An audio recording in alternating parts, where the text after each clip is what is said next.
আমিও তো আপনাদের মতোই মানে মধ্যবিত্ত বাজার, আমি নিজেই বাজার করি, চাপে আছি। তো আমরা আশা করছি যে আমন ফসলটা উঠলে দাম আর একটু কমবে। পাশাপাশি শীতকালীন সবজিটাও কিন্তু অকালীন বৃষ্টির জন্য মার খেয়েছে, সেটাও ওঠা শুরু করবে আশা করছি, দ্রুতই ওঠা শুরু করবে।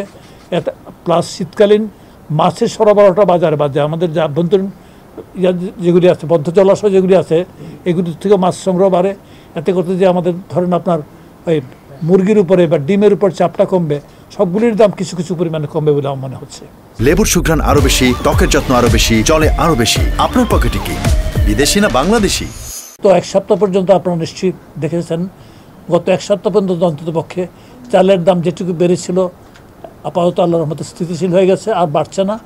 আমি আশা করছি সহসাই আমন ধানটা, নতুন আমন ধানটা মার্কেটে আসা শুরু করলে একটু একটু কমতেও শুরু করবে। তো কমার ব্যাপারে আপনাদের প্রত্যাশাটা কিন্তু একটা জায়গায় থাকা উচিত, কৃষক যাতে ফেয়ার প্রাইস পায় ওইদিকেও কিন্তু সরকারের নজর রাখতে হবে।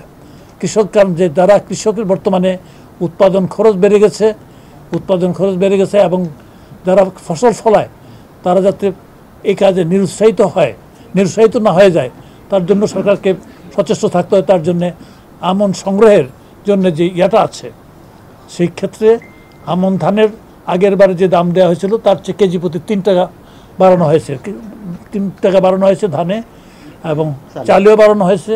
তো সেই ক্ষেত্রে তো আমরা আশা করছি যে আমরা একটা রিজনেবল পরিমাণ ধান চাল সংগ্রহ করতে পারবো এই আমন মৌসুমে। অ্যাজ ওয়েল এজ আমরা আমদানি কার্যক্রম আমাদের সচল আছে, এটা আরও জোরদার হবে। এতে করতে যেটুকু আশঙ্কা করা হয়েছিল গত বন্যার পরে, আশা করছি আমরা আল্লাহর রহমতে সেটা মোকাবেলা করতে পারবো।